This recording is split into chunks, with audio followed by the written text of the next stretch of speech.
Well, good evening, good morning, good afternoon, wherever you're watching on the interweb tonight, and welcome to the Simple Plays. Another week, another podcast here live on Facebook Live. I'm Sid Thompson, your host.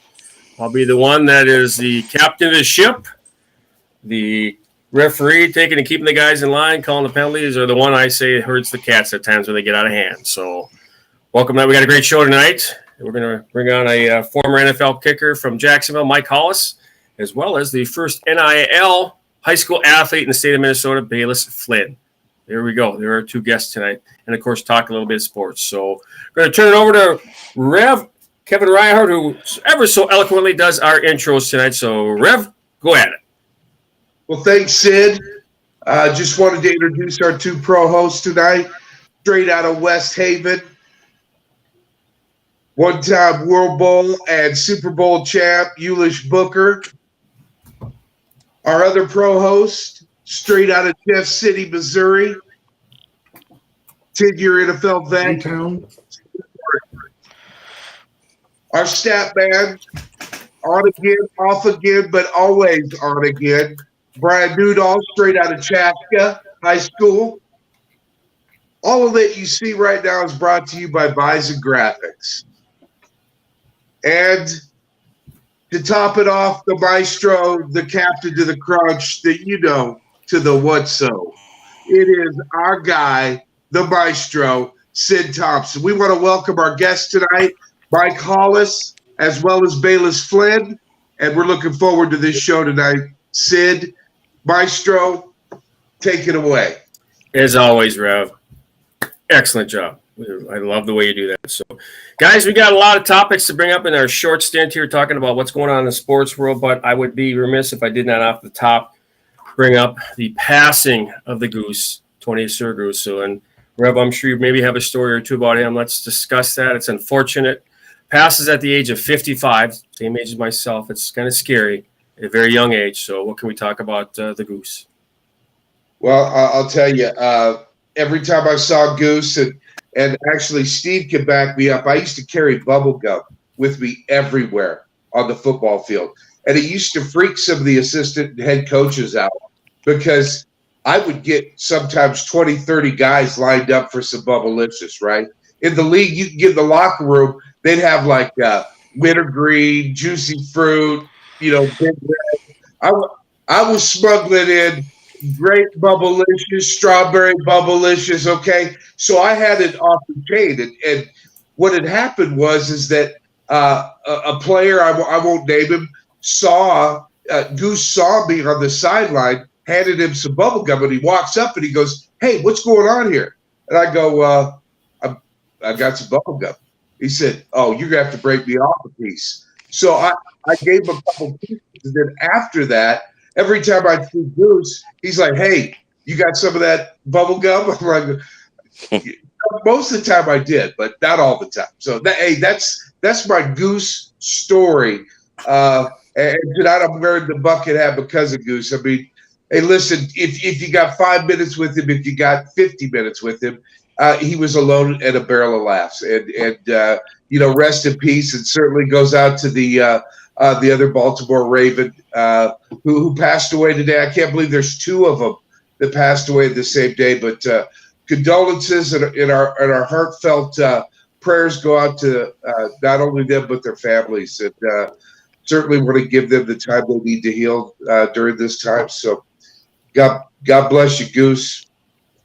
Yeah, that other Raven was Jalen Ferguson. I believe he was 26 years old. Crazy.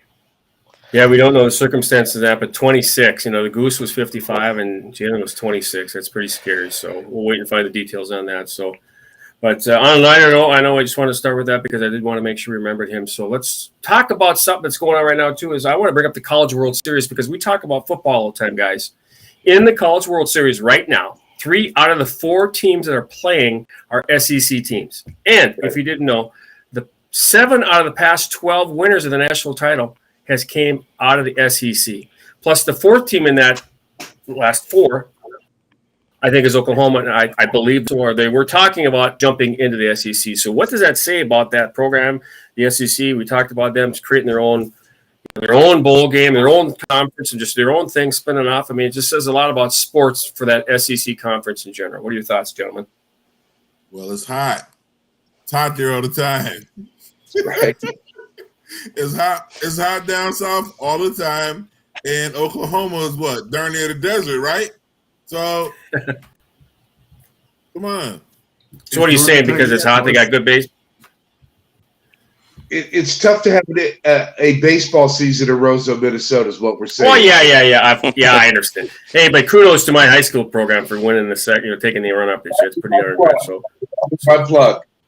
So, the one other thing, though, I don't know if you guys have ever seen it, but the Texas A&M squad, the Aggies, have the best taunting ever. If you ever seen it, if a pitcher pitches a ball, or 2, 3, 4, the crowd goes, ball 4, ball 5, ball 6. It's just intimidating. It's like that 12th man on the football field. They got it going.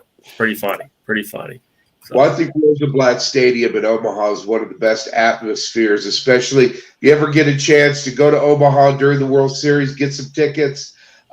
It's a family deal. Things are priced right. You know what? You don't go bankrupt, checking out a great baseball atmosphere and a great game. No, it's like college atmosphere. It's sold out every night. And I tell you what, college baseball that's some great atmosphere. Absolutely, Rev. It's got to be on your bucket list, especially if you're a baseball fan. I know I haven't been there. It's something I definitely want to see. Now, let's jump a little bit. We talk about baseball. We have something. I'm not a hoops guy. However, this Thursday, tomorrow night, the draft is coming up. And I know Brian and I talked about this. There is a little bit of a Minnesota ties.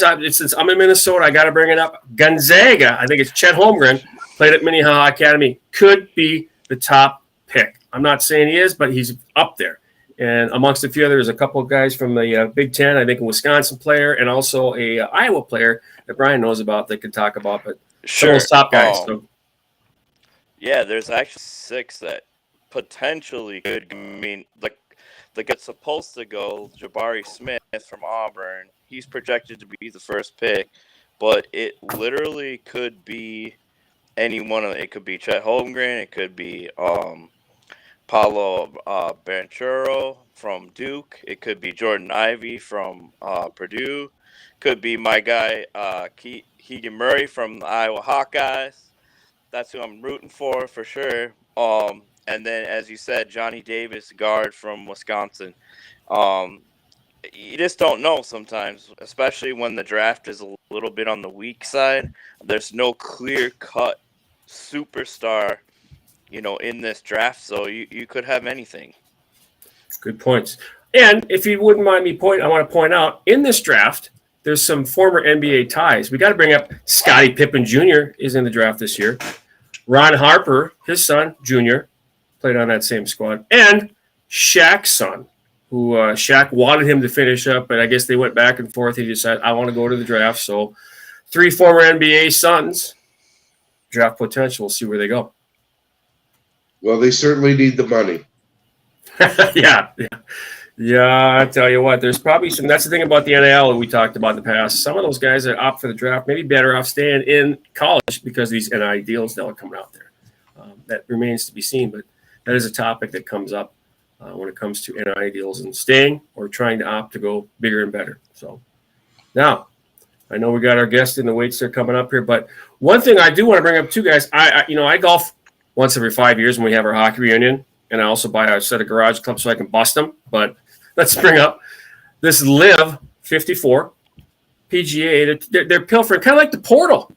They're pilfering from the PGA because of this stuff, just like the NIL. Money talks, and I think one of the other guys that recently went over that is Koepka. So, Brian, what do you say about that? Anybody else talking about this Live deal? I think it's almost exactly like the NIL and college deal. You got now the PGA is forced to, are you going to pay them? It's time to pay them. Because if you're not, guess what's going to happen? You're going to either have to partner with this Live, or you're going to have to, you're going to lose. You're going to be out of luck with this Live out of Saudi Arabia. So, and in the Middle East. So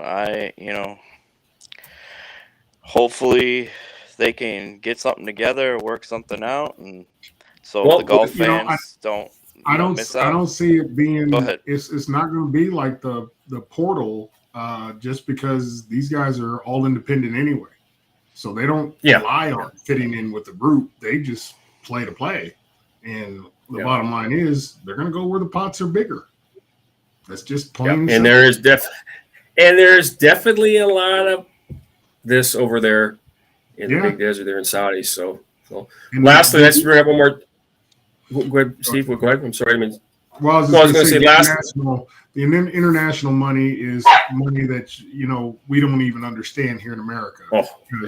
When we're talking oil money, and we know where oil is right now. Oil is gold. Oil is big. That's huge. So, lastly, I want to bring up one other thing before we go to our guest. We're going to bring our guest in after a short break. I'd be remiss also if I didn't bring this up. I noticed yesterday the lawyer for Deshaun Watson. I want to just discuss this, just touch on it briefly.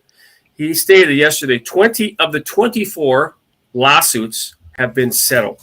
Guys, 20 of the 24. That means 4 left. So, topics. That's the topic. Just a quick comment on. Anybody have any comments on that? And then we'll take a quick break and bring on our guest, Mike Hollis. I got one.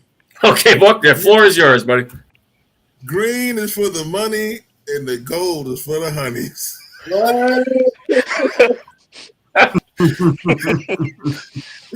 Look, hey, the little money make you do strange things for a little piece of change, boy. Tell him.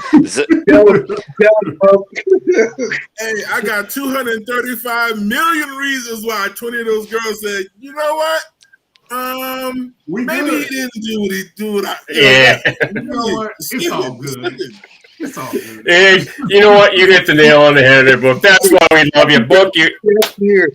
How many times do you have to hear? What did the lawyer say again? How much? And the light bulb just got huge. Wait. The lawyer. How much did he say again? I'm good. I'm healed. On that note, gentlemen, let's take a quick break. I think we'll run a quick commercial. We'll come back with our guest, Mike Hollis, and we'll talk a little, kicking, a little football, a little quick kicking at 50 in the indoor league, the National Arena Football League, and just jump on with Mike Hollis, former kicker for the Global Network, a platform that will provide various types of useful lifestyle products and services that will help people in need. Spartan Global Network, in conjunction with Affinity Consumer Alliance, presents an online subscription-based platform that's bundle-inclusive, based on level selection. Spartan Global Network provides access to unique insurance coverages for you and your family. Mobile phone breaks down? Our mobile rescue plan covers more than 15 common repairs and even water damage maintenance. Car broke down while on the road?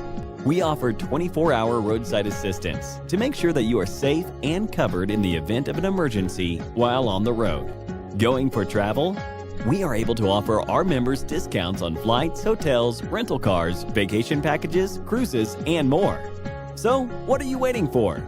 Visit our website for more info at SpartanGlobalNetwork.com. And we are back to the Simple Plays here.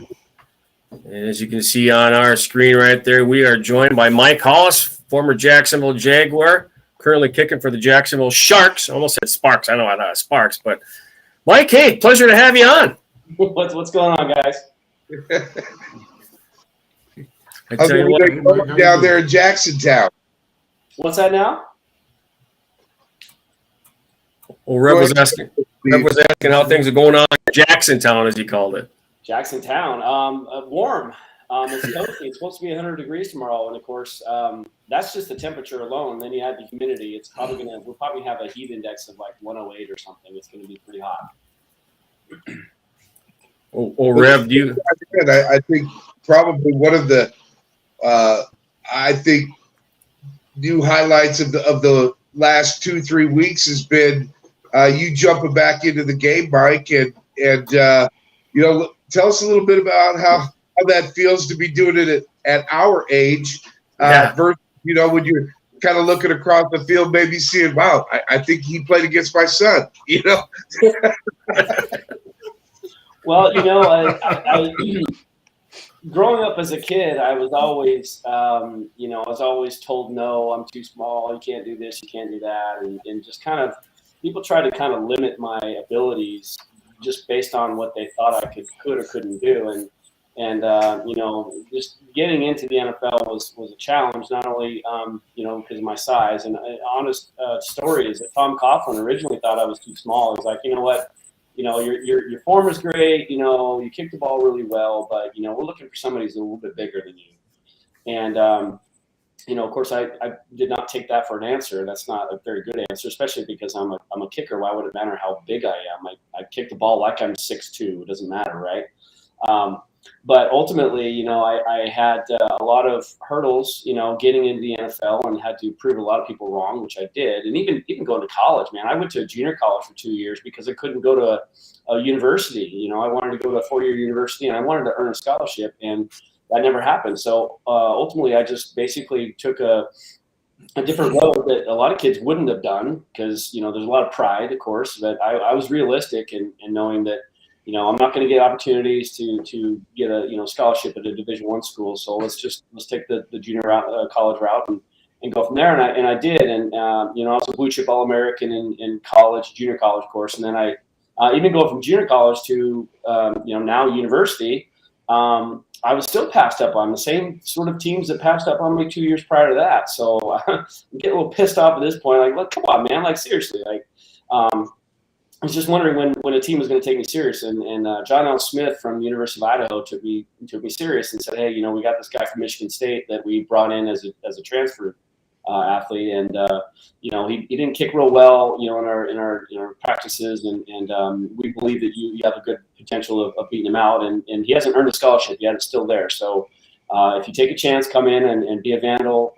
You know, there's a scholarship waiting for you if you earn the job, and that's exactly what happened. So.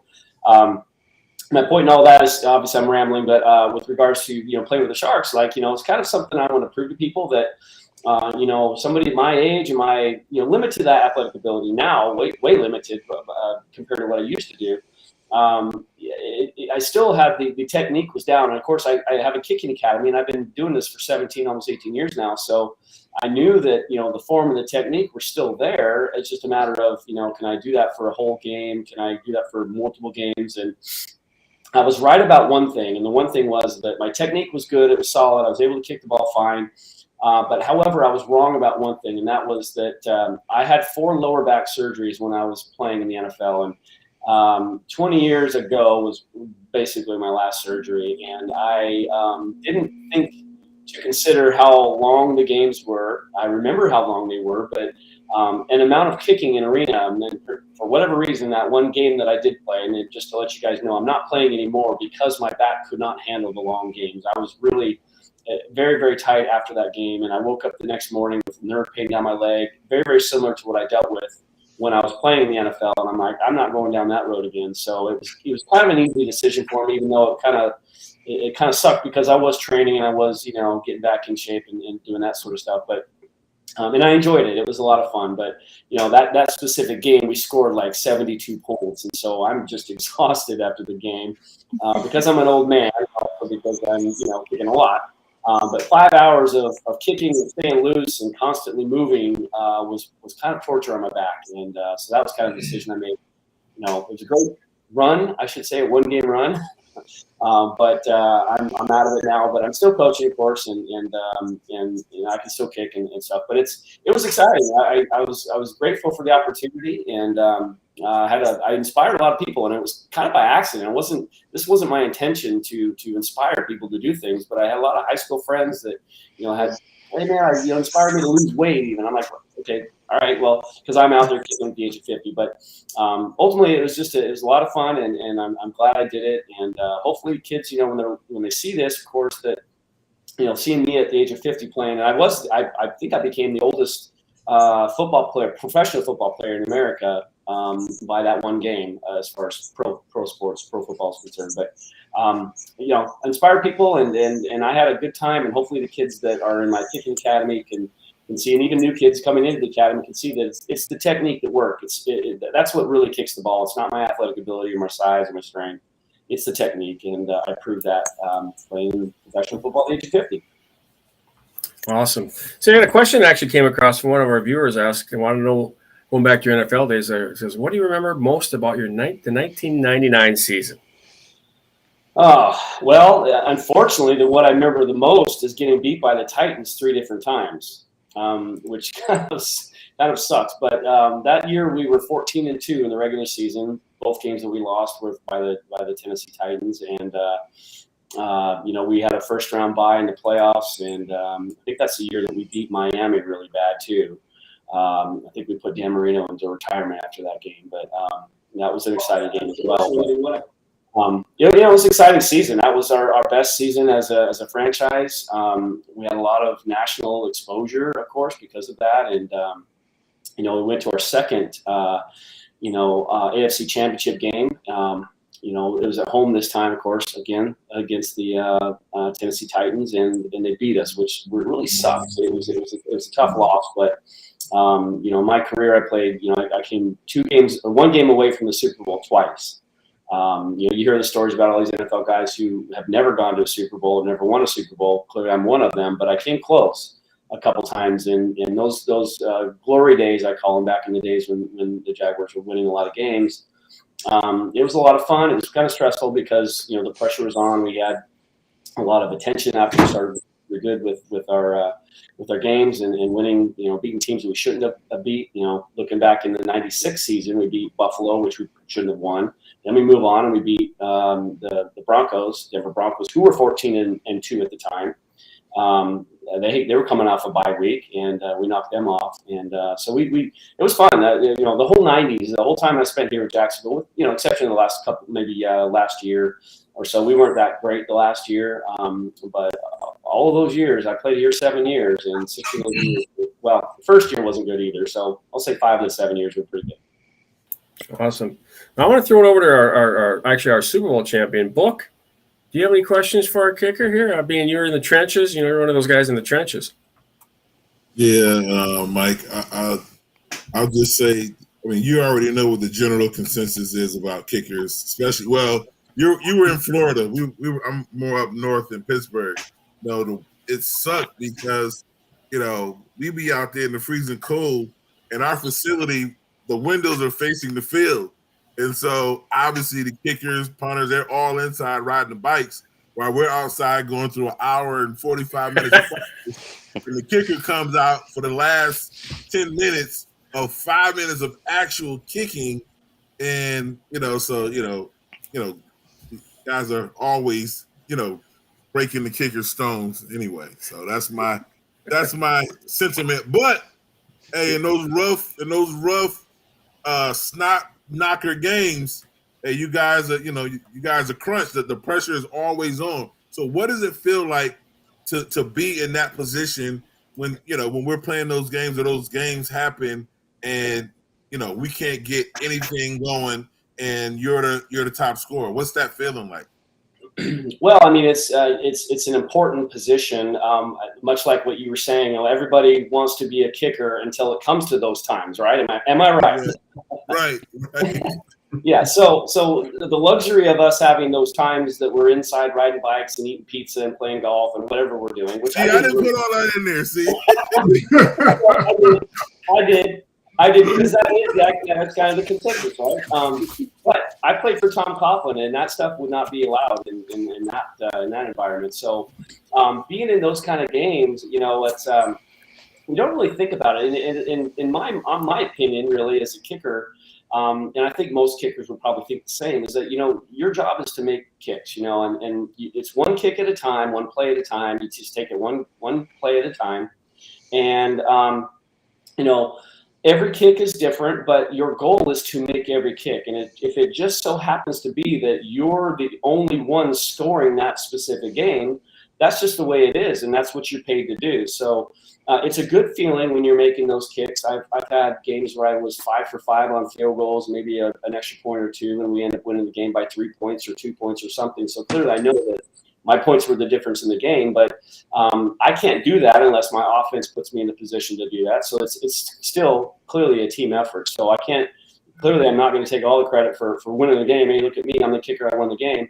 The team did a lot. You have to have the defense to keep the other team off the scoreboard too. So it is clearly a team effort. And as a kicker, you you focus on, doing your job to the best of your abilities. And that's what drove me. I didn't really do this, and going onto the field, making kicks or trying to make kicks and playing a football game. My mindset was, first off, do the best that I can for me, because I want to do the best I can, because I'm very critical of myself. But very, very, very close second is do my best for my team. Okay. And then after that is do my best for the coaching staff and the coaches. And then after that is close fourth or whatever it is now, do my best for the fans and the community and all that. But so again, it's a team effort, and we're trying to win the game and be accountable. That's a big word for us. And I think that was one of the things that really could make or break a team. If you're accountable to your teammates and you're doing the best you can, and you want to be accountable to them, they want to be accountable to you, you're all on the same page, and you're all fighting for the same goals. And it just happens when you start playing well and winning games. Good things start to happen. And I was just fortunate to be good enough at that level and those days back then when I was playing, that I was able to make most of my kicks and honestly win a lot of the games. So not me specifically win a lot of games, but a lot of the games we won back in the 90s were not by a lot of points. And so Larry Pasquale, our old special teams coach, brought up a point to me years ago. That he said that in games that we won by like 7 points or 6 points or less, I was 100% on all my kicks, and I had at least 3 field goals in each game or something like that. It was really a crazy stat that I had no idea, but it's a great feeling to answer your question. Mike, I got another question for you. You said every kick is different. Is it different before the kick or after the kick? Well, it's different because it's in maybe a different spot on the field. It's a different time of a game. Every kick is different, but for you as a kicker, you don't want to make it different. You just want to do the same thing you're doing over and over again. And the ones that want to do differently, kick it harder, kick it differently. Just depends on what hash they're on and how far they are at, for how far they are back on the field goal. Those are the guys that get in trouble when you try to do more extra or something different.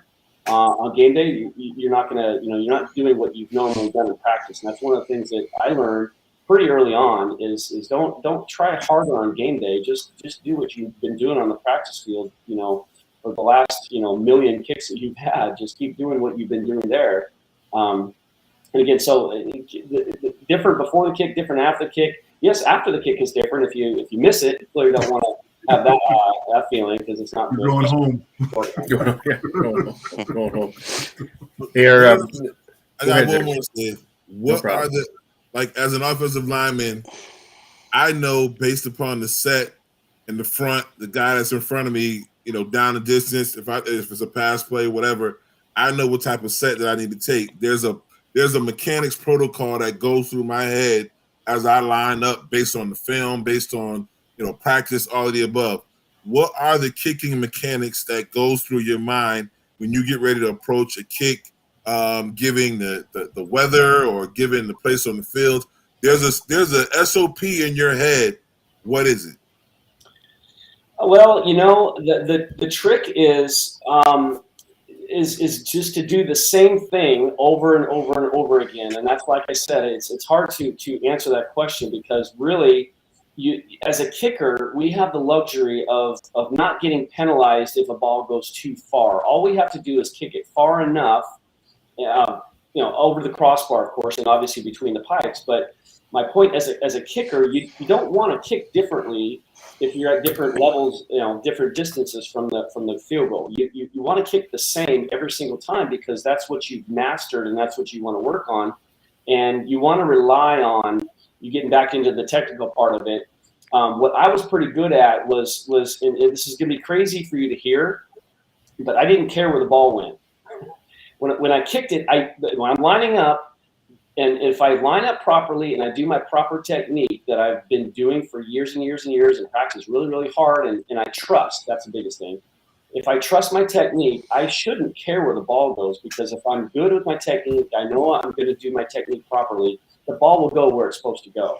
And that is a backwards way of thinking for most kids. And I say kids because, as Academy, we teach a lot of kids, high school kids, even middle school kids. And even pro guys, they still have that mentality where they're trying to project or think about where the ball is supposed to go before they kick it. And then that's when you revert into more of an athletic sort of motion where you're guiding or steering or directing and manipulating the ball to go a certain direction rather than just trusting your form and technique to do the work for you. And so there really isn't much more. Now, when I have to adjust, or when I like to your point, when I have to adjust is when like weather or if it's a bad snap or bad hold or something. There's not much time, but if you're able to adjust and not freak out, that's the best option you have as a professional kicker. Is you have to kind of rely on your instincts sometimes, especially if it's a bad snap or hold or something that you don't have time to think of and just react. But there's other opportunities where, one great point I want to make here is Brian Barker, my holder and puncher for the Jaguars for many years, for 6 of the 7 years I was here. Great guy. And he took me under his wing and he taught me a lot about the game of football. And one of the things that he told me on a game-winning kick before we were kicking, he said, listen, the field conditions are not, he said, you know what, they're not going to be great for you. Don't think that you have to go fast to get this off, because guess what? The field conditions are not great for the defense as well. They're going to be slipping. They're going to be trying to, get up there to rush to block the field goal. Meanwhile, you're just taking your steps and doing what you always do. There's no reason to try any differently or harder on this kick. You just have to just go with the flow and let the things kind of happen. And that was a very good piece of advice for me, because had he not said that, I probably would have tried harder. This is early in my career. Probably would have tried harder and probably tried to adjust and do something differently, but I didn't need to. And that was another thing I was pretty good at is field conditions, not really having to worry about different type of leaks or something. I just kick the ball, man. It's just, if you make the process complicated, it's going to be complicated to repeat. If you make the process simple, it's going to be simple to repeat. So find a simple process and just repeat it. So in other words, don't think, just do it. Exactly. You get in your own head. That's the problem. So, question I had. Go ahead, Steve. Yeah, go ahead, Steve. Let me throw one in there. I know we played against each other probably 2 or 3 times because I was at the Colts in '98. Anyway, we had Vanderjack, and he talked more trash than a toilet. Let me ask you your position on Vanderjack, because I know he was talking trash because he hadn't missed a kick like 60-something kicks. He would perfect kick 2 seasons in a row. And then everybody's like, you're in a dome, dude. You're going to be able to do that. You should be able to, you should be perfect in a dome. What's your stance of being a person that's kicking in the open field versus somebody like Vanderjack who was in, close quarters all the time? What were you part of that? Did you hear all that about that during that time?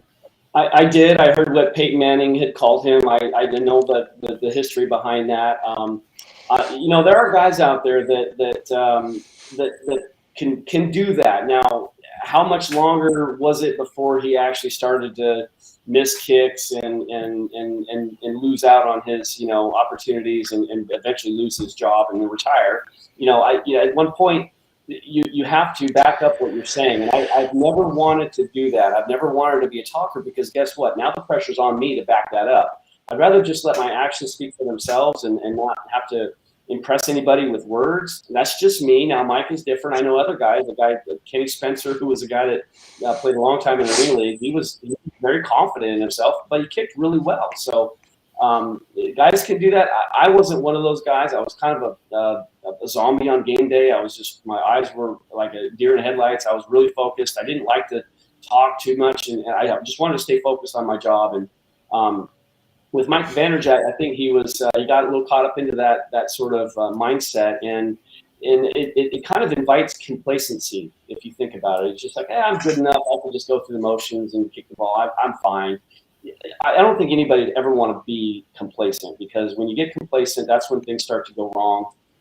And then where's your talk then? When you start kicking poorly, what are you going to say at that point? And I don't want to be that guy having to backtrack. Yeah.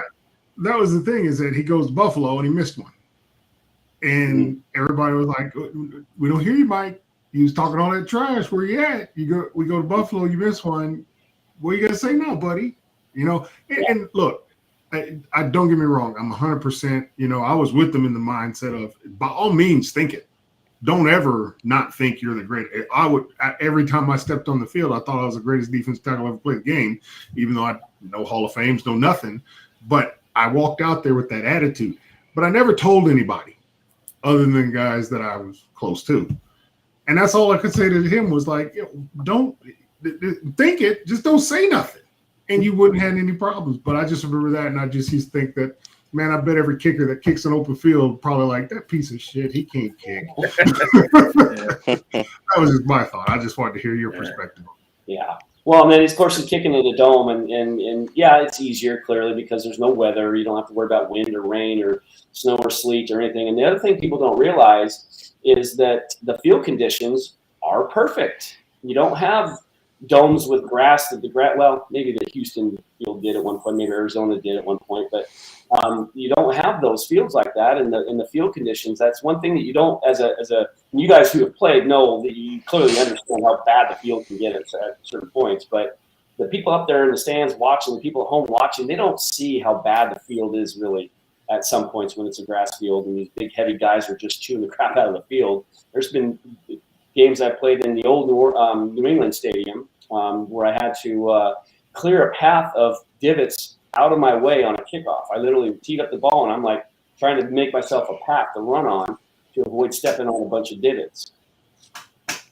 Yeah, same thing in Mile High with the air pressure and the difference in the balls because they had to reflate the balls when we went to Mile High. I remember that. I mean, well, I don't know if it was because the air is thinner. What they did is the referees sometimes aren't the brightest. Okay, and I can remember cold games we played in. I get a ball on a first kick of the game. I get this ball in my hand, and I'm kicking off, and I say, the ball's flat. Oh, no, it's not. We did the air pressure. I said, well, where did you do the air pressure? Well, inside. Well, inside, it's not 30 degrees. It's, it's a nice 70 degrees inside, and you're got 30 degrees. Of course, it's going to be flatter out here than it is in there. Think about it. So, again, it's Mile High. Basically, the altitude is what how the balls, they travel further in thinner air, of course, and it does matter. I mean, it does play a role. You kick it in higher altitudes, the ball does travel, and Jason Elam, he kicked a 63-yard field goal against us when I was with the Jaguars. That was when he tied Dempsey's, I believe, at the time, and then Sebastian Jankowski kicked another one later on. But that ball sailed. I mean, it's definitely a different sort of mentality when you're kicking up there. Not a whole big different mentality, but it's just you can definitely see the ball travels a little bit further. All right. And a quick joke says, "Did Mike Hollis just debunk Deflategate?" Anyway, I do. There's a certain amount of air pressure that they say the balls need to be 13 pounds. Back when we were able to do the game balls, and you prepare them so the quarterbacks like them, and you like them as kickers, of course. We did put about 12.5 pounds of air pressure in them. No one ever questioned it. I think maybe if it's deflated for a quarterback, Tom Brady and Deflategate, you can grip it more and maybe throw a little harder again. But, it is what it is. At this level, guys and teams and coaches and organizations kind of are trying to find little ways to beat the other team. And sometimes if they do happen to do something like that, clearly it's not legal, but, and obviously they got caught. So it's a little different, but yeah. Well, you used to out there. I thought that was kind of funny. So, did another question, though, a couple questions from Zach, actually, that kind of spin off his questions. One of which he says, what's the biggest piece of advice you can give me for coming up pro kicker? But I also want, because you're coaching kickers, so youth to college to pro, what's the biggest advice you would give to any up-and-coming kicker all the way up to the pro level? And then there's a secondary question after that. The biggest piece of advice, I think, would be to trust the technique, but I say that with hesitation because there's guys out there that don't really have much of technique. They just have developed a certain fluidity about what they're doing, and literally they are still athletically kicking the ball. So there's really not a lot of foundational properties that they can actually trust. They just trust a few things that they've learned in the past, but they don't, they don't kick with much technical aspects, more so. Josh Lambo, for example, incredibly good kicker up until recently, and obviously he's not playing anymore and all that. But he was incredibly good at what he did, but as far as his form and technique is something I wouldn't be able to do. I wasn't athletic and strong like he was, but he did very good with the technique as far as his fluidity and everything else. But he was a little raw, in my opinion, with regards to his consistency and his technique. He had kicks that didn't look the same. As far as the form and technique, I want it to look the same every time because, of course, if I do the same every time, the ball will go. But when you're athletic like that, which he was incredibly athletic and still probably is, but you can kick a ball and literally steer a ball, through an upright. And I never wanted to rely on my athletic abilities. Listen, guys, I'm literally 5'8" on a really good day. You might have to put me on an inversion table and stretch me out real good. 5'8", 180, 85 pounds, somewhere in there, and maybe a little bit above average athlete. Okay, based on those three figures and attributes about me as an athlete, I was never supposed to play in the NFL, but yet I did. I led the league in scoring one year. Me, like little old me. And I tell my clients this too. When I first started working with them, I said, "Listen, somebody like me was not supposed to do what I did." So clearly, it's not about the athletic ability and the pure strength and height and size and all that. It's more so about the technique. And the problem with guys who have very good, athletic ability and they're big and strong and freakishly athletic, they don't think that the technique matters so much. But I'm telling you, guys who are really, really strong, I'm working with a South African guy right now that is incredibly brilliant with his technique, but incredibly big, incredibly small, size-wise. He's weight-wise, he's 6'2", 225, and incredible athlete. He plays rugby, professional rugby right now. So it's definitely something you really got to focus on is the technique more so than the athletic ability alone. And the second question that he had that he was curious about, right now in the NFL, who do you feel is the best kicker, in your opinion? Justin Tucker's got to be up there. Who's a kid from Cincinnati? I'm drawing a blank right now. I should know this. The rookie from Cincinnati. I'm drawing a blank right now. Our stats man Brian can probably pull that up. He's good at that stuff. Yeah, I'm getting it. Yeah, Cincinnati guys. So okay, okay. Well, we'll pull it up. So I have a question though, from my perspective, because I played different sport. I was a hockey guy. So hockey goalies are known to be a little goofy, a little quirky, and we always say we're in the goal union. So we talked about him talking smack. Evan McPherson. Yep. And McPherson. Okay. So is there a persona, John? I mean, you talk about the kickers. Are they like the goalies? Are they just goofballs in general? I mean, what kind of personality would you say that they would have? Is that kind of something that they get that knock or? Yeah, that's a great question. I was not one of those goofy, quirky kind of guys. I didn't sit in the shower before the game and do some weird, mumbo jumbo stuff. I didn't have any rituals that were kind of crazy and odd, and I didn't have to jump over the sideline or not step on a certain line or, the only thing I really did is I didn't want to retie my shoe. That was the only weird thing I had. I was like, once my shoe was tied, I didn't want to touch it. But for the most part, and I think these kickers who are like that, like weird and quirky, they kind of feel that they are an outcast, and maybe it's the teams they're on. Maybe the teams kind of say, hey, you're this and that, you're weird. Kickers are always strange, and so they kind of go for that mentality of being kind of strange and weird. I was one of the guys, man. Kickers and punters, as you guys know, have a lot of time during practice to do a lot of stuff. Well, guess what? During the times guys are in their meetings, Brian Barker and I are on the computer, even back then, photoshopping a bunch of pictures, making them funny and things like that. And we put them in each guy's locker and, do fun stuff. And so I think the guys respected the fact that we were part of the team. We wanted to kind of fit in. And I think the best part about it, and I'm telling you, this is probably one of the biggest things that makes kickers so different and weird maybe, is the fact that a lot of them don't do, maybe these days now they're getting a lot better at it. But I know back in the day when I was playing, there was a lot of guys that didn't really do a lot of lifting and running. And, when the team was out there doing sprints, they're kind of we know back in the locker. Steve. That's my point is the fact that, we were always out on the field and, Tom Coughlin wouldn't allow us to go in, but I don't think I would have gone in anyways. I enjoyed being out on the field. I enjoyed watching the practice and And I was running on Brian Barker and I. We would run on our own, so we would do a lot of stuff on our own. And even if the team was doing crappy, and at the end of practice, Tom was pissed, and he decided he wanted to have the team run as a discipline thing. Guess what? We're running again. Who cares? It doesn't matter. It's making us better. So I think that that's what guys do sometimes, is they get that attitude and that basically that label because they're not part of the team in a sense, where they're doing they're sweating and bleeding just like the other guys are.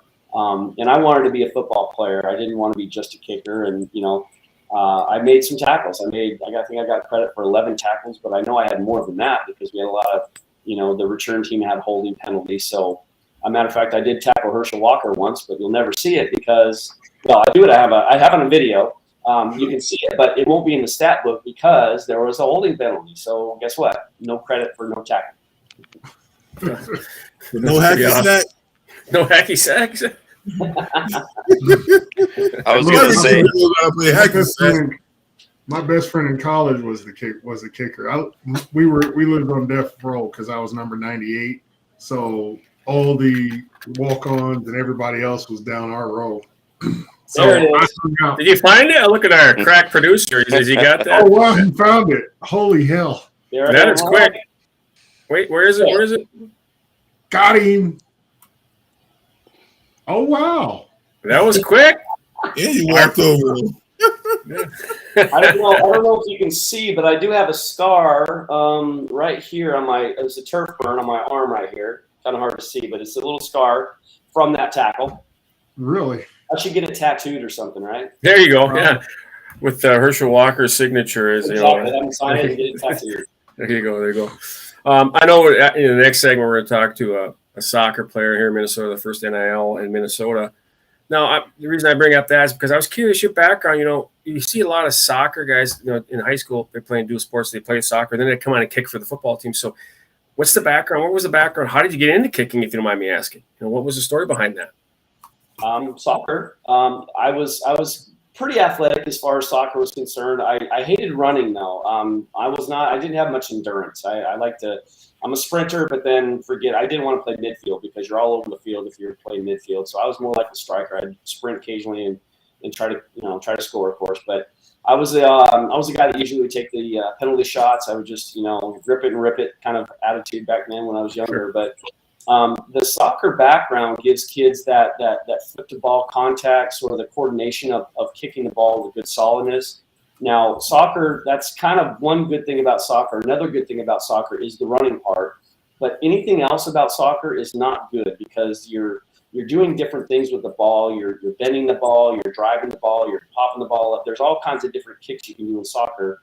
And with field goal kicking, obviously, there's just one really. In considering the kickoff and the punt is actually it's not really that much different, honestly, than a kickoff or a field goal. Most people call me crazy by saying that, but it's just what I believe and what I coach.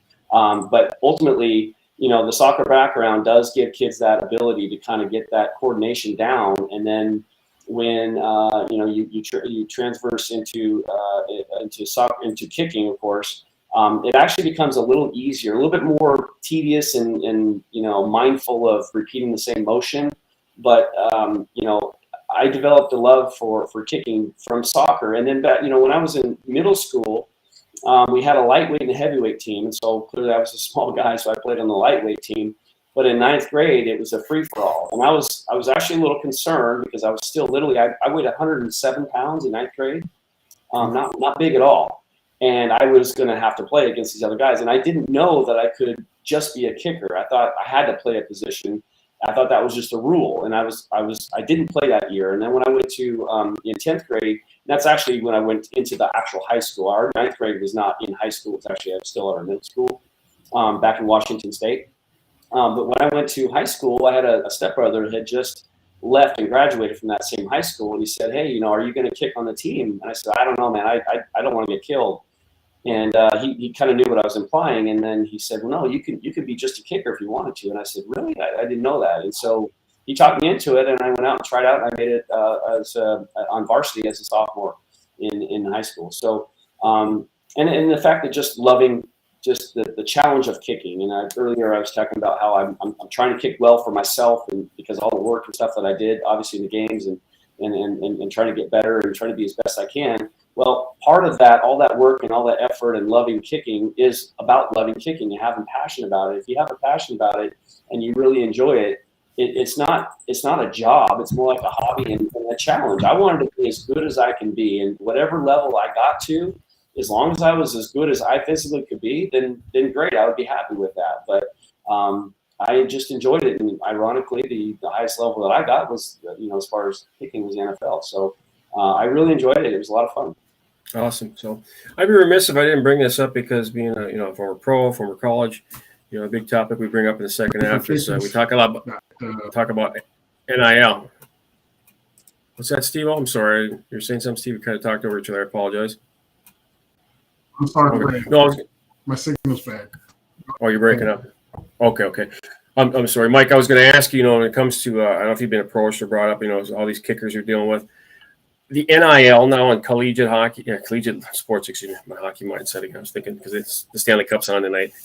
The NIL, and what are your thoughts on that? From because a kicker, when you think about a lot of the talk, it goes to the quarterback, the running back, the wide receiver, all these guys, but the kicker is a vital part of the game.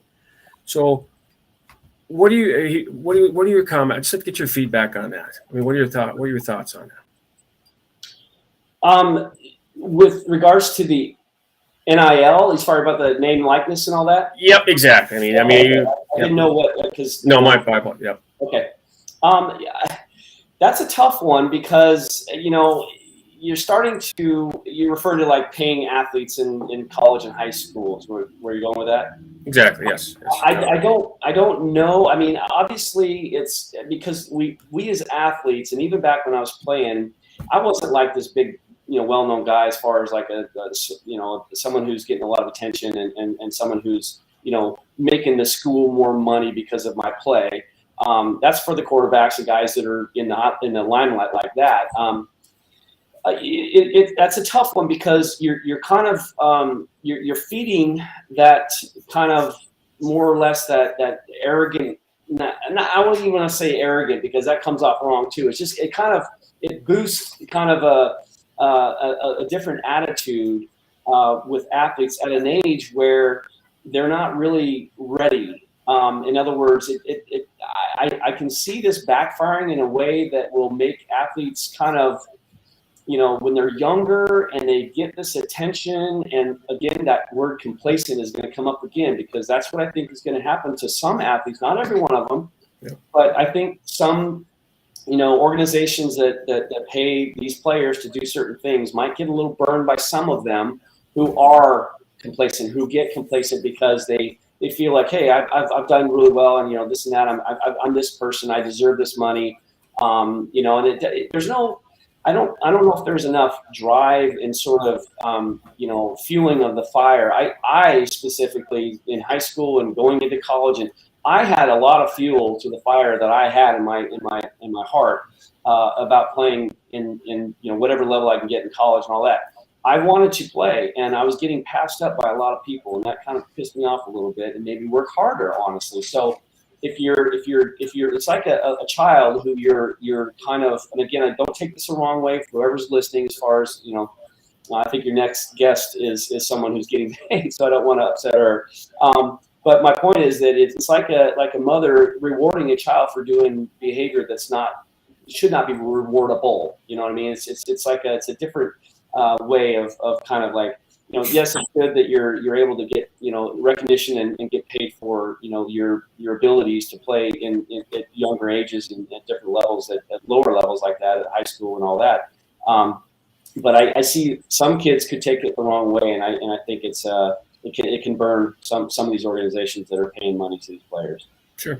No, I just wanted to get your feedback from a kicker's perspective and that, because they kind of get the back end. I mean, they're getting their share, but it's all about the quarterbacks, the wide receivers, and then of course the other high end players in other sports as well. So, but I know we're kind of getting up to the top of the hour. We're going to have our super fan coming on at the top of the hour here, Mike. You're welcome to stay on afterwards and stay on with us. But I want to ask you here before we take a break.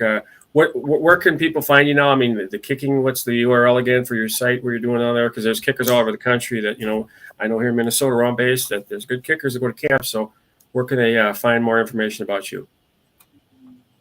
The best thing to do is Google my name. Proform Kicking is the name of my kicking academy. That's it there on the screen there. All my social media handles are Proform Kicking. So that's kind of where it's at. Google my name. I'll probably be the first. The Proform Kicking will be one of the first things you see. But that's pretty much it. It's Proform Kicking. Awesome.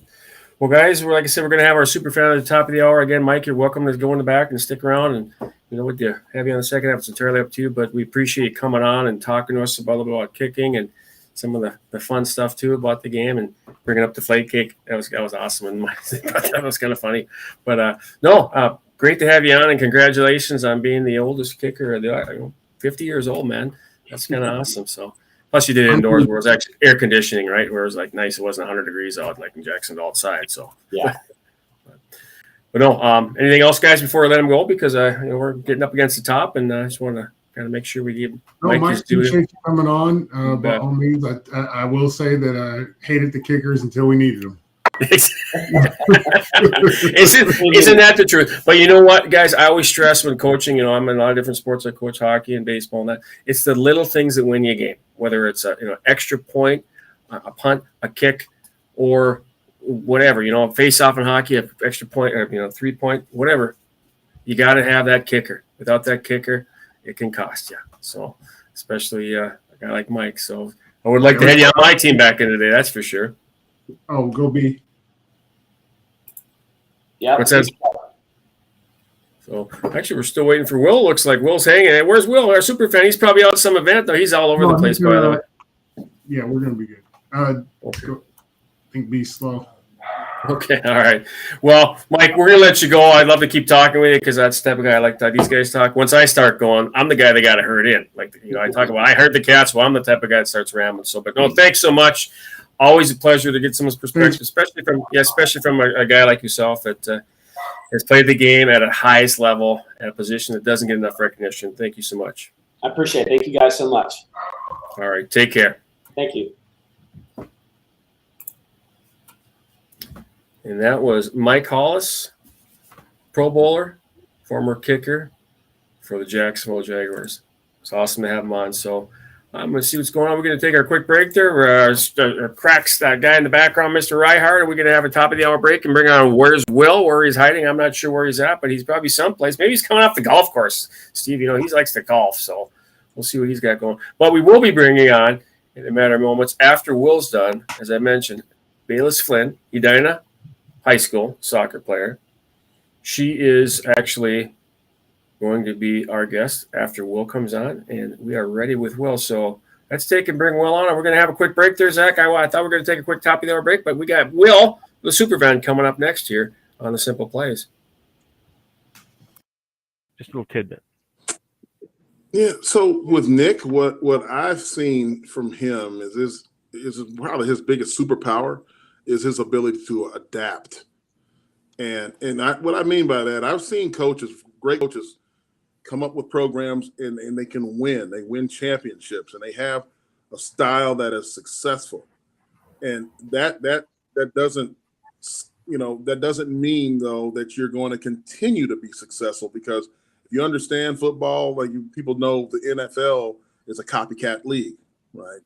Well, football is really copycat if you think about it. And everybody looks at the NFL and it kind of trickles on down to the lower levels, lower divisions, college, high school, middle school, little leagues, and on. Now it's crazy though. The development from the 7-on-7s and 5-on-5s, it's constant. That was last week's guest, Jason Strayhorn, talking a little about Nick Saban. And there's our man, the myth, the legend, Will Stein. Will, how you doing, my man? What have you been doing, and what do you got coming up here, buddy? So, what's up, gang? So, I have a surprise guest coming on tonight. He is a fan of the Superfan team that I will be revealing my next destination to. Oh. The clue is in the hat that you see so far. Oh, there he is. Cubbies. Here's a towel which represents my next destination, and that towel reveals. Oh, to be the ball. Is that's a got to be Bears colors there? Yes, indeed. There it is. Yes, Down Chicago Bears, and I am joined by Timmy from the bus. Look at him! Chicago Bears super fan. Love the Look at his blazer. outfit. He's in a Chicago Bears tux, for crying out loud. This is Timmy from the bus, and he's going to talk to us about what I should expect when I come to Chicago for the Vikings-Bears game in January. So I'll let Tim talk about his tailgate and what the tailgate is about and what we should expect when we go tailgating with some of the best Bears fans in Chicago, Illinois. Are we going to hear Timmy? You're going to do it in your best. Are you going to do it in your best Ditka voice there, Timmy? Well, I have the Chicago accent. I live in Texas now, but it's still thick. I haven't lost that thing. You got to keep some edge, right? You got it. Thanks a lot for having me on board. A lot of excitement here, a lot of energy. I love it. I appreciate it. Thank you very much for having me, first off. I really do appreciate it. So, Will and I, we go back a little bit, and so we have the bus and the Chicago Bears tailgating club out there in Chicago. We're like the premier tailgating scene there is in Chicago. There's your tailgating Hall of Fame. I'm a charter member of there. Right there. There's that little coin, which, that's been going on for about 12 years, maybe a little longer. We're Food Network champions. We just, we're always out there in the trenches, and we decided to start our own club, which Will's been to, because parking restrictions and things just allow, it's just havoc out there. So we've got a great thing going on. It's very welcoming to all fans and things like that. Our motto is, you can hate the team, not the fan, like everybody else. We want everybody to come in and have a great time. Our reputation is great. The food is great. And the level of excitement is there, a lot of energy. So it's absolutely the place to be on game day in Chicago, without a doubt. Awesome. So you say that you got the champ, you're on a Food Network. Well, Steve's from KC. Steve Martin, he lives in KC. So how's the barbecue, compared to that Kansas City barbecue out there? Don't even do it. Don't even do it. First of all, I'm in Texas, right? So right. So you got the barbecue down here. You have the Carolina. Yeah. Every region is different. All the regions are fantastic in their own way. You look forward to certain things when you're in those regions, and barbecue it's regional. It really is. And you have to enjoy the flavors and the culture that it brings along with it. That's one big thing with authentic barbecue. There's a lot of culture behind that food, So and he's safe. You're right. Way to play right there in the middle. I appreciate that. And he's safe. I can't say one's better than the other. It's not. It's all different. So, that's just my opinion on things. I'm in the middle. I'm in Minnesota nice. I'm going to say, my Minnesota bland palates. I like them all. So, but no, I'm a Kansas City guy. Yeah, I know. I got to go with Steve because he's bigger than me when we get together there in Kansas City, and he's a former lineman. So I got to tell you, brother. Steve, are you from Kansas City? I live in Kansas City. I was actually born in St. Paul. Yes, sir. But I've lived here for forever, so I consider myself a Missouri native. Yes, sir. So are you doing a lot of barbecuing yourself, smoking and stuff then? I'm not that guy. I'm the eater. Well, he is a former lineman. That's the way to do it. That's great. I was in Kansas City for the AFC Championship game. Speaking of tailgating and barbecue and things like that, I kind of went around at the end of the year and started in Minnesota at the end of the Bears season and just went across the playoff realm, And I was in Kansas City. I'll tell you, there's some kick-ass tailgating out there. They really got it right when it comes to tailgating. From the owner down, you could tell because it's fantastic there. And there was a lot of Kansas City barbecue there. The grills were smoking. The food was fantastic. And the crowds out there in KC are fantastic as well. It was a great experience out there, It is. Hey, Timmy. Yeah. But look, I'm not even I don't even really like the Bears. I mean, I never played for them. I had some buddies there, but I got to tell you, that's a smoking ass Blazer. I like that. You got it. Oh, thank you, man. Thank you. I appreciate that. I wear this as I travel. You know, I live in Austin and I fly back and forth as the Bears go home. So as I fly, I figure I'll rep the Bears. So I'm always high and tight. I always have the suit on with a tie. I'm always repping straight, you know, and I just grown accustomed to wearing it, you know. So I appreciate. Just be careful going through Detroit. Well, we have friends there too, you know. We have friends there too. We have friends there, you know. I'd have to say, the Green Bay, you know, there's just a lot of this chatter when you go there. It never stops, you know. It's you know, harmless. It's harmless. Philadelphia, haven't been there, but that place makes me nervous even thinking about it. That's one place I don't want to go. Okay? Not against Sean Young and Jamie Paglia and all them guys. I would be in good hands with these guys, but no, thank you. Oh, thank you. No way. No way. Well, hopefully we'll cross paths there with, you know, when we play each other up here in Minnesota, down in Chicago, vice versa. Love to maybe take advantage of that, the bus and some barbecuing you got going. So, and I do recall, I know we're kind of up against, we got our Minnesota athlete here come up to the first NIL signing in Minnesota in high school. But I want to say, I think, weren't you wearing that at the draft? Yes, I was. I thought so. So again, kudos to the Blazer. Steve said it, I say it, and the man, the myth, the legend, Will Stein, and his fellow super fan, Timmy. Yeah, Will, listen, if I could take a second. Hey, Will, my brother, thank you, man. Okay? Anytime. I appreciate this. This is great. It's a lot of fun. If you guys ever need me back on to fill a couple minutes for you, I would love to do it. It's a pleasure. Well, maybe we'll have to do. We're going to do some things around Superfans around. We want to get them live at different events. So love to have you back, and we'll have to figure that out. So Timmy, thanks for coming on. We appreciate it. Will, we got to get Bayless on. She's in the works. First NIL signing here in Minnesota High School. Tim, we hope to see you again. Take care. Take care. Thank you, guys. See you all later. Well, thanks so much. You guys have a good night. Appreciate it. All right. The super fan from the Bears. You got to love that. Will surprising us tonight. Will surprising us. Thank you so much, Will, for that. So we're going to take a quick break. Come back with Bayless talking about the historic signing, the first Minnesota high school state athlete to sign an NIL deal. So we'll take a quick break. We'll be back with her in a minute.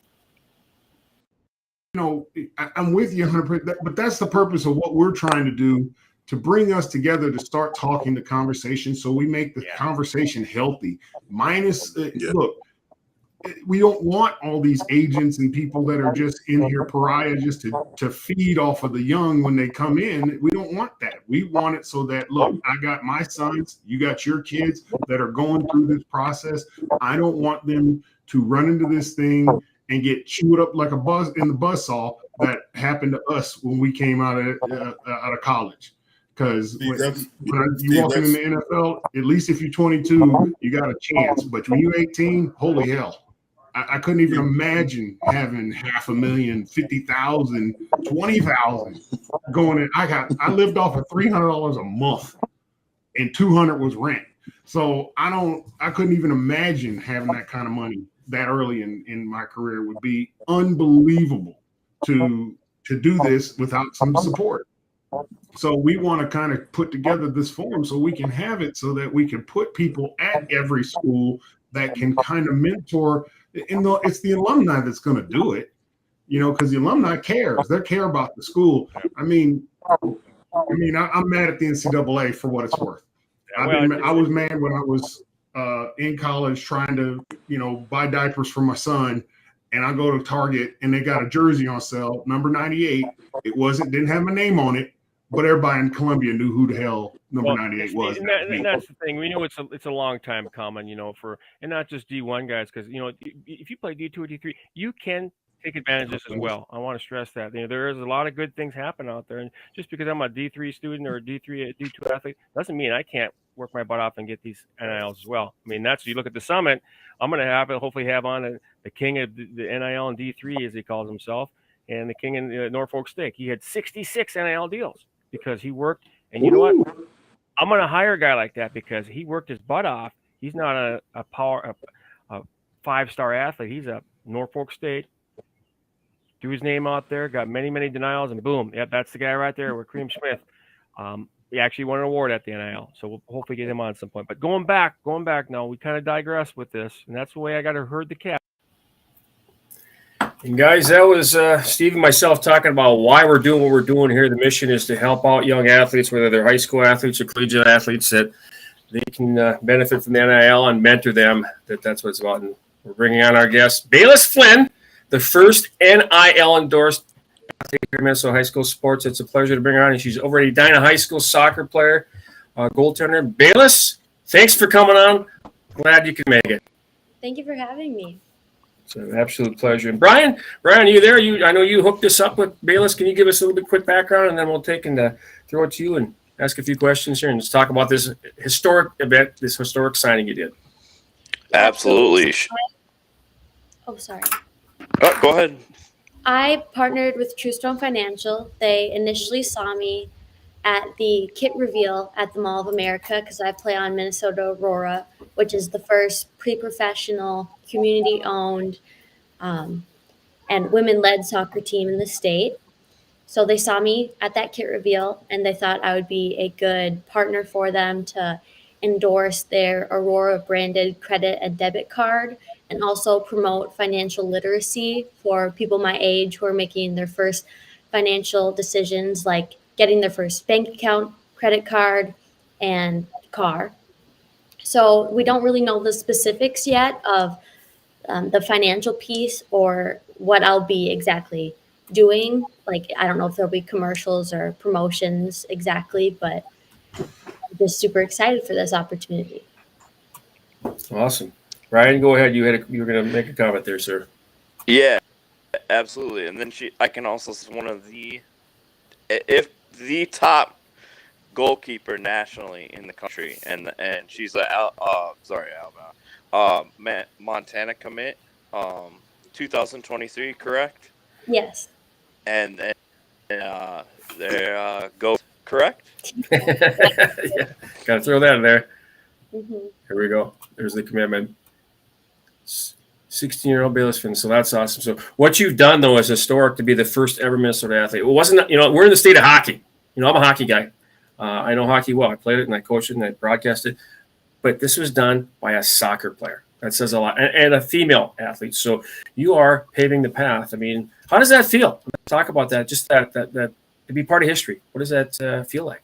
Yeah, I'm super honored that it was a female and a soccer player. I think it's important that it's not a basketball player, a hockey player, a football player, so that it shows younger athletes that it's not just the most dominant sport in your region. It could be the most dominant sport globally, which soccer is, and it has such a high participation rate globally. So if this was not in the US, I'd say this would be very common. But as soccer grows, I think it's definitely going to be more possible for other soccer players to have this opportunity.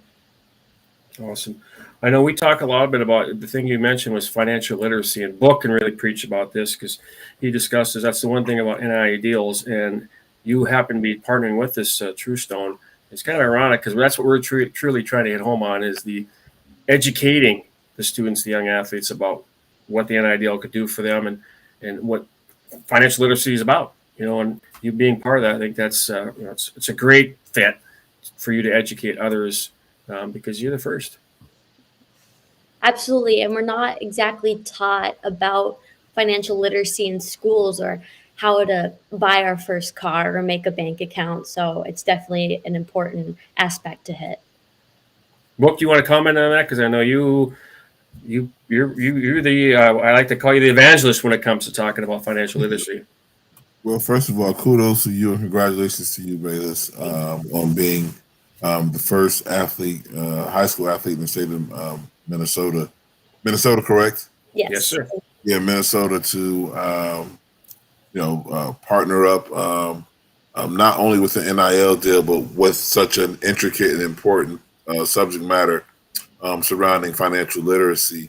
And so, have you figured out exactly when this all will kick off, and if you'll be face to face with potential other NILers or your age demographic? When does it all kick off? Yeah, good question. We haven't gone over the specifics yet, but I think there's going to be multiple stages of the contract, and we're just at the initial stage. I know True Stone talked about bringing in other Minnesota Aurora players to sign for NIL deals. I'm guessing they would be college athletes, but that's all I know at this point. Okay. Can you talk about? Go ahead, Brian. I'm sorry. Go ahead. So yeah, you're the youngest player on the Minnesota Aurora FC. How does that feel? Yeah, that's pretty awesome. I think we're talking about now, but that's a feat in itself right there. Thank you. Yeah. So there's definitely a large age gap. I just turned 17, so it's 17 to 25. So it's a lot different than anything I've experienced, but they're all super welcoming, and we've really become like very close, like a family. So it doesn't feel like that big of an age gap, but I'm definitely training at a higher level that I hadn't before. So I'm getting a lot better. These athletes are definitely challenging me, and it's a great environment to be a part of, especially having Sarah Fuller, who knows all about these NIL deals and works for No Cap Sports, which is, I think, a company that's helping athletes connect them to NIL deals. So if I have any questions, I know that I can go to her and look up to her and ask questions. Well, that was a question I kind of was going to ask you. What advice would you give right now to other athletes out there about getting an NIL deal? I mean, because like I say, you being you're paving the way. What would you right now give advice to other Minnesota high school athletes that have the potential to capitalize on this NIL situation? Work hard in your sport, and then don't be afraid to take risks. Like for me, joining Minnesota Aurora when I had no idea what I was going into or what training would be like or what the team would be like, but it's definitely elevated my platform a huge amount. So I think that's why I'm here today. So just take risks, work hard in your sport, and you will be rewarded, because when you spend hours and hours a day working on your sport, you don't always have time for a job. So this is going to be a reward for yourself. This is going to be like your job. Treat it like your job. Awesome. Steve, did you have any topics or comments you wanted to have for Bayless there? Hey, all I can, the main thing I'm going to say is I'm just going to say how proud I am of you to step out on the threshold and take on the challenges of being a competitive athlete. You clearly have to be great, not good, at your age to be competitive, to be working with professional people. I mean, because trust, I literally just left a camp for my kid, and I promise you they're not ready to compete at a professional level. Kudos to you and your abilities, and that you're at this stage in your career where you can have it. It's turning into a career, because before this, it was just going and having fun. But now it's turning into your career. So the money makes it certainly something worthwhile. So absolutely kudos to you and your family for discovering your talent and then making the most of it. Now what we got to do is prevent it from being exploited by anybody that you don't wish to have it exploited. So you certainly are the trailblazer in showing the way. And that's kind of a heavy burden to carry, but it's common sense. And this is where people keep getting lost. You don't have to have all these financial professional advisors and things like that. It's just, does it make sense or does it not? If they're telling you something that's okay, what is this, a loaded deck of cards you're giving me, or are you giving me some, or are you shooting me straight? If you can't read the contract, don't sign it. Right. If you can understand everything in term and condition of the contract, then you can sign it. That's really what it comes down to. But we're so conditioned to believe that it's so hard, and it's not. It's just simple business. But they make it complicated because they want to throw these lawyers in. They want to throw the agents in. They want to muddy. Oh, the money's so big. No. It's keep it simple, stupid. Just common sense. And so I absolutely applaud and super proud of you. If he was one of my kids, I'd be like, oh God, I'd be celebrating with you, because it's spectacular to be on this platform and be making the most of your value at this time in your life. And I mean, by all means, just keep it simple. Yep. Congratulations. And on that note, I was going to say, you probably have a pretty good mentor in your mother, if I recall. She's been in the media once or twice, so that probably helped you a little bit in dealing with things like tonight. And I'm sure there's many more you're going to be doing. I saw you on TV up there in the cities and KMSP and this and that. So I'm sure kudos to her for bringing up such a fine young athlete and a mentor to others out there in the sports world at that age level. So. What other comments, guys, before we let her go? Because I know we had you for a short while. I didn't want to keep you too long. I mean, you can talk a little bit about anything else, advice or anything else you want to give to anybody out there that's watching this on the replay or live tonight. Can you think Olympics right now? Is that on your table too? Yeah, that's a good question. I wanted to go there, but you brought it up, Steve. Also, have you thought about future tense? I mean, what about that, Bayless? Yeah, so after college, I think it'd be a very amazing opportunity to go overseas to England or Wales, where my family grew up. My Nana's from England, her family's from Wales. My dad spent his summers playing soccer in England. And so I think it'd be a wonderful experience to just explore that area and return kind of to my roots and be able to play soccer at the same time. Awesome. There you go. Awesome is right. So you're going to play for Wales? You're not going to play for Team USA? I don't think so. No. Hey, you heard it here first.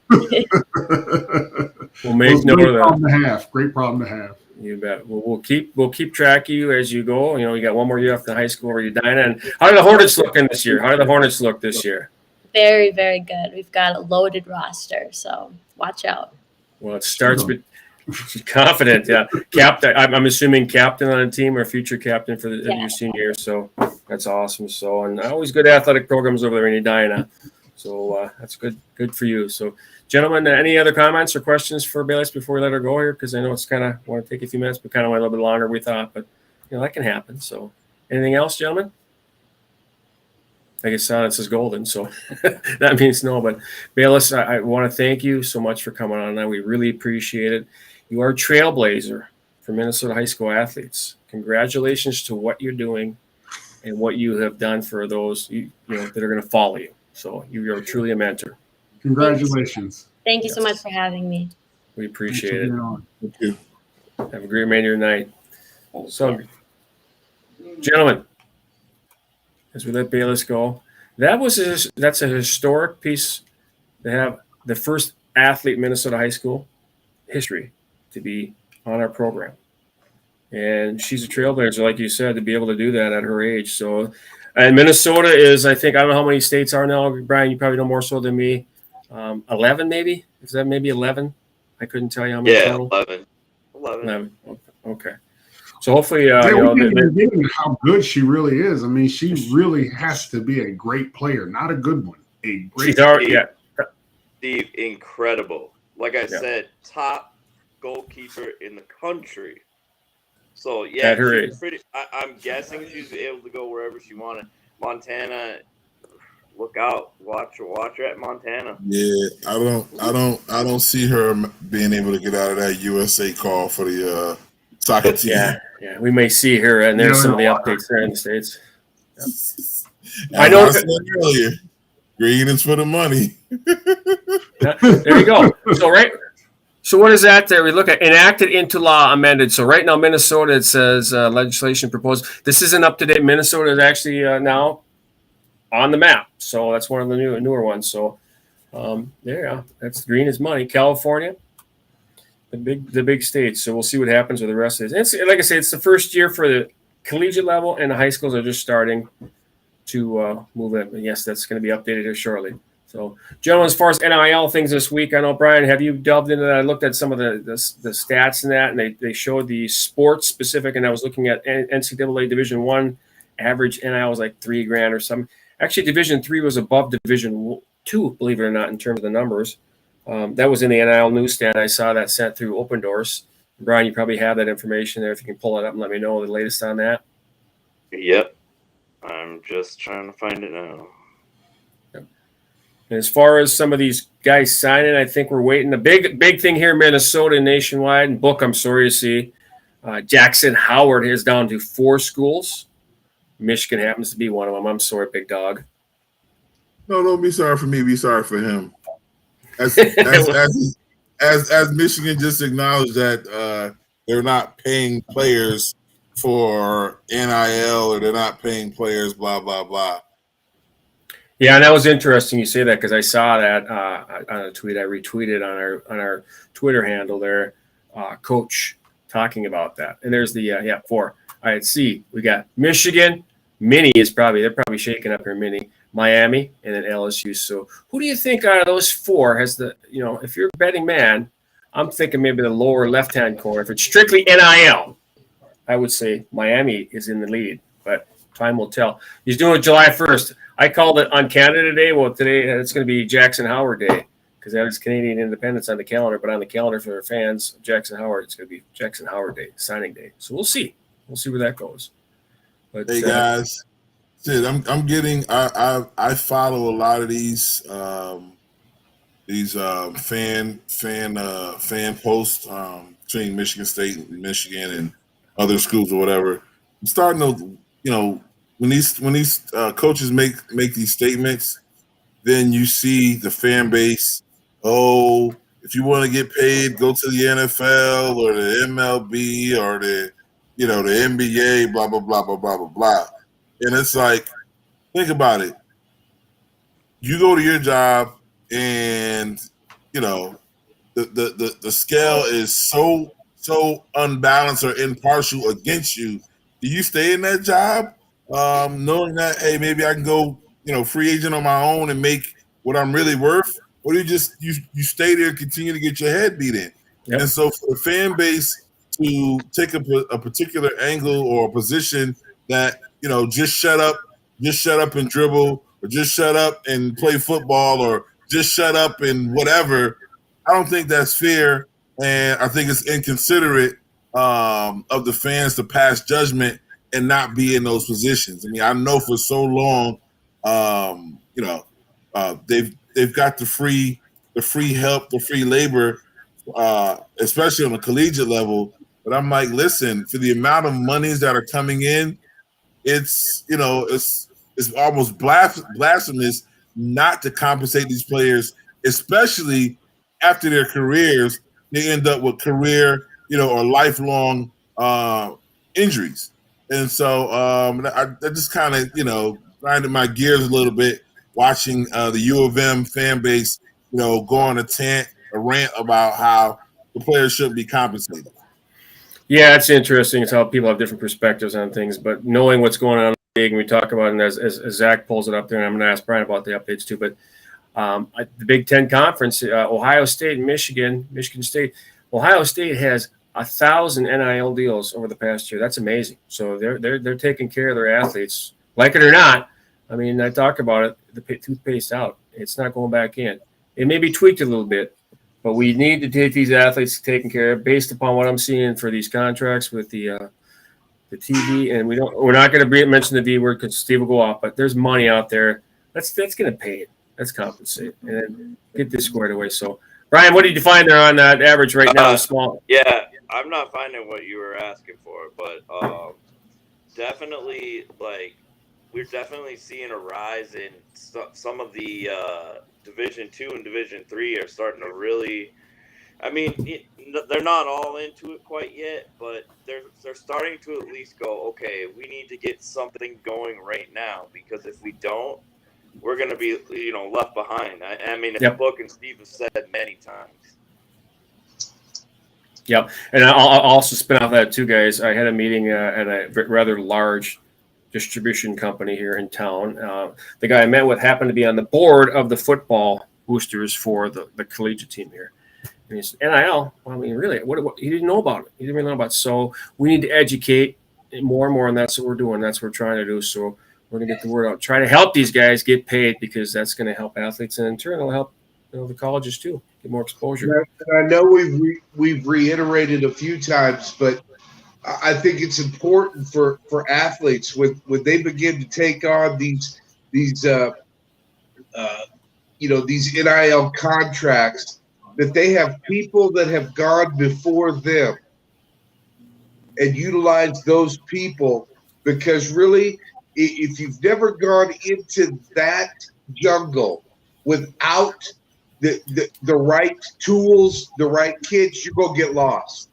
And I think it's important that you bring the people in who've gone before, who've settled contracts, who understand trust management, who really get the finite details of what it means when you say prorate, escalator clause. Hey, we're going to give you a bonus and an escalator.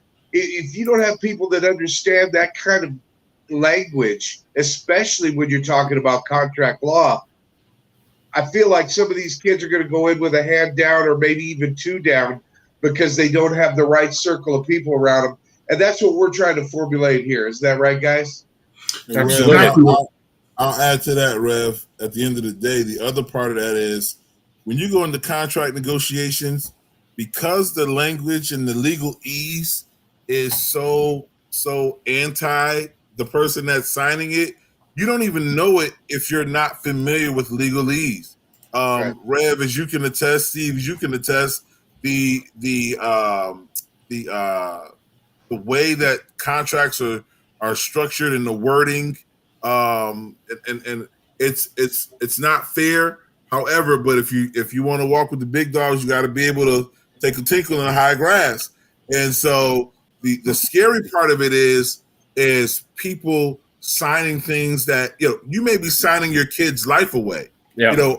I'm very close to a situation where I know for a fact an athlete has missed out at least on $2 million because his parents aren't in the circle. We're in a La Familia, from a football standpoint. Steve and I can pick up the phone, and Rev, we can pick up the phone and touch the inner courts of the highest of the highs in football, from high school all the way to the pros.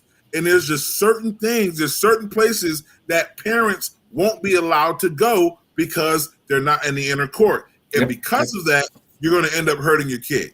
Yep.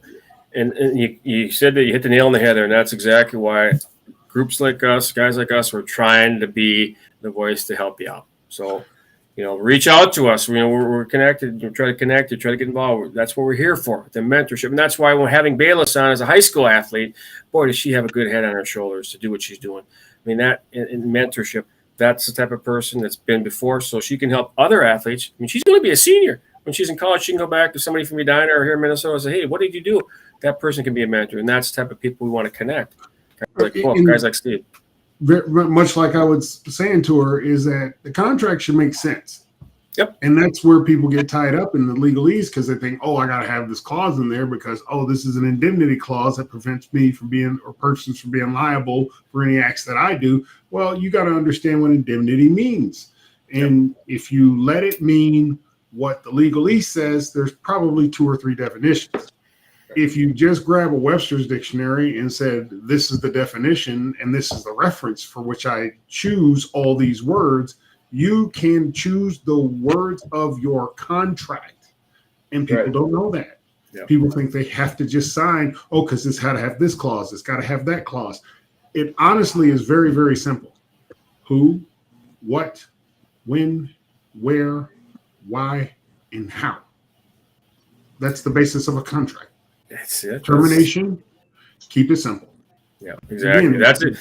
Hence the simple plays. That's what we're here for. That's what we're here for. So, and that's why we're connecting with people out there in the NIL world, in this world, to get connected to help others. So, those of you that are watching this, comment, reach out to us, do the forum, send us who you'd like to see us talk to. If you have someone at a college, you have a student, connect us. We'll help you out. That's what we're trying to do, to mentor, because these guys that are on here and the people that we have on this event, on our show, on our pod, have also been there in some shape or form, whether pro, collegiate, or high school level. They've been there.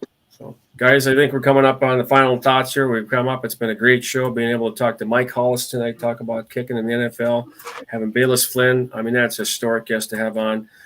Round table thoughts here before we wind her down here. Book, I'm going to start with you, my man. Yeah, man.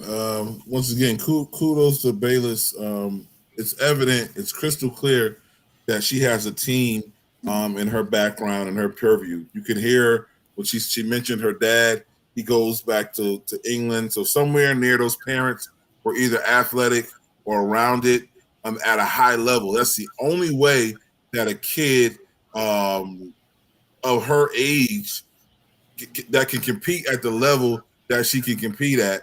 There's somebody there that's kind of that has introduced her at an early age, and so in that regard, kudos to her. And that's why it's so important to have the right people around you in this NIL era.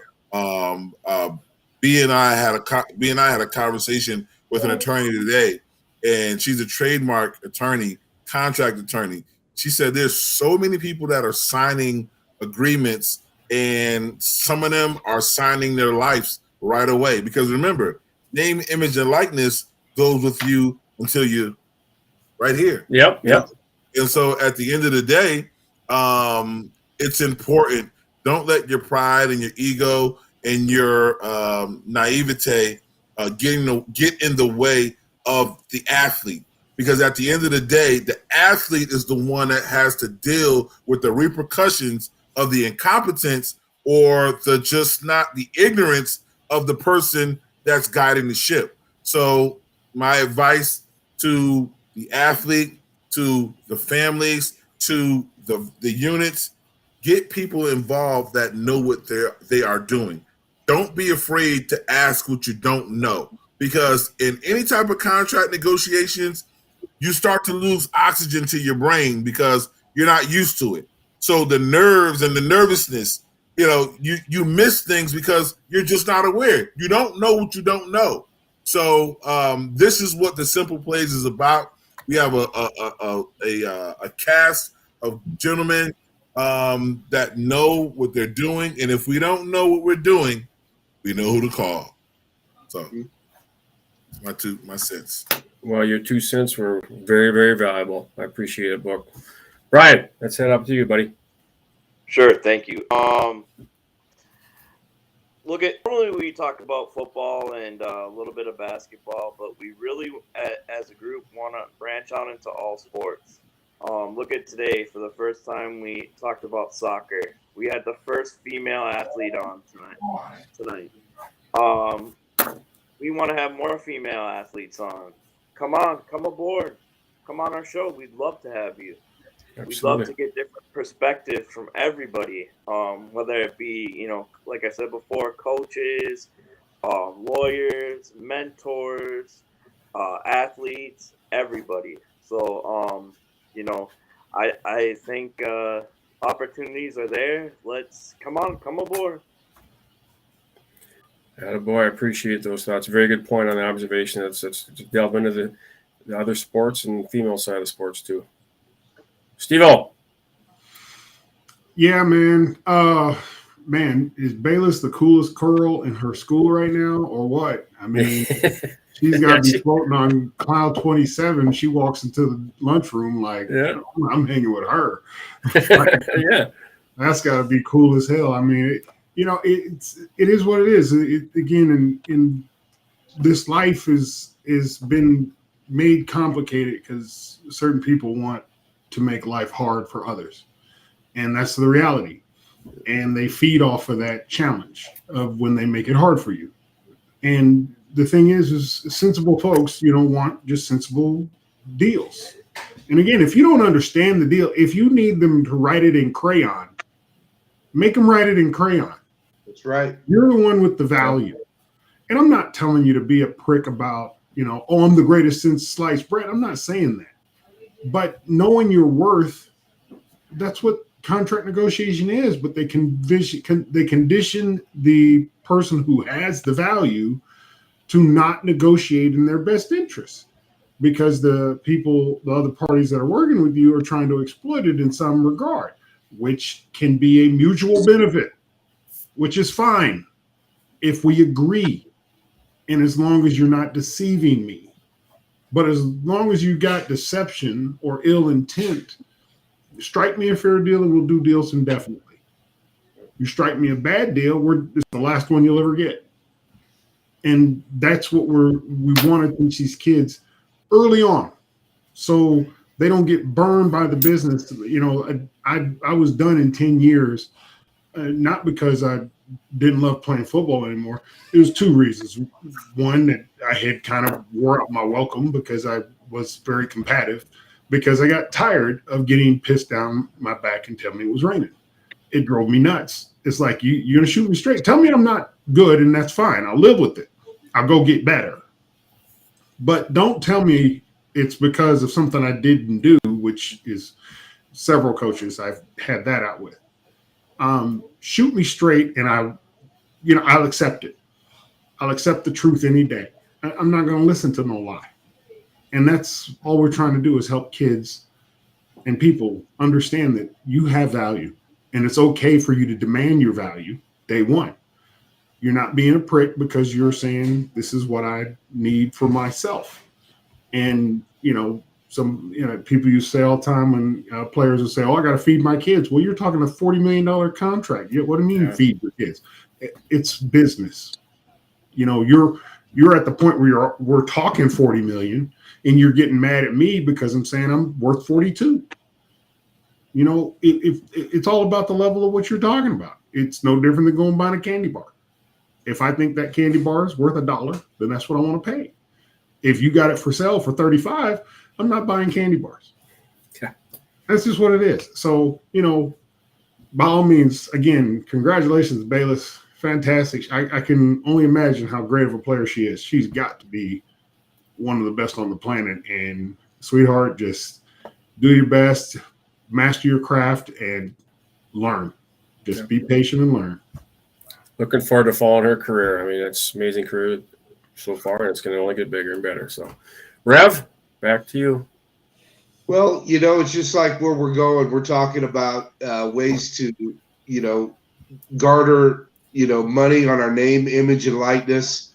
And what I want to tell kids, just piggybacking on what Eulish and Brian and Steve said and Sid, after you get these contracts, everything else is about separating you from your money.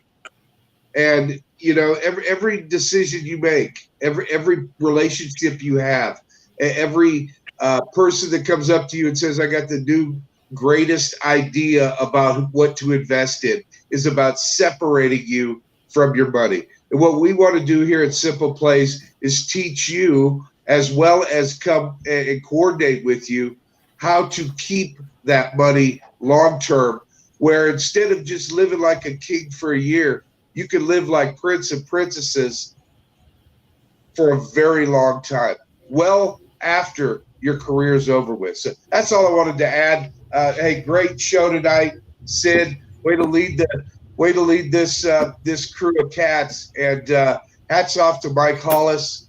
Bayless, the sky's the limit, dear. Keep going for the stars. Absolutely. And guys, yes, I just want to kind of spin off what y'all said. And again, congratulations to Bayless, phenomenal guest, and nothing but the best for her. She's got a good road ahead of her. So just a few comments I wanted to bring up and what you guys all said there. One thing I want to point out, and this is life in general, it says, don't be afraid to ask questions. Do not be afraid to ask questions. I mean, that's how you learn too. If we don't know it, it's okay. That's how we learn. And I do want to mention the other sports. It was great to have a soccer plan. There is a lot of opportunity in this for all divisions and all sports. So whether it's, volleyball, soccer, track, everybody can take advantage of it. It's, maybe the piece of the pie is smaller, but hey, there's a piece of the pie there for you to take and grab. Do it. Don't be afraid to look into it. And the other thing, two more comments is that when you're asking about questions, don't always, these advisors out there, we talk about they want to take your money. That make sure you know who you're working with. And like I said, in Bayless's case, she's got a good, support group there with her family, it sounds like. And that's what you need. And that's what we're trying to provide. That's what we're trying to provide. Lastly, the one point that we've all stressed, and she brought up herself, Bayless, because of who she's affiliated with, is Truestone, financial literacy.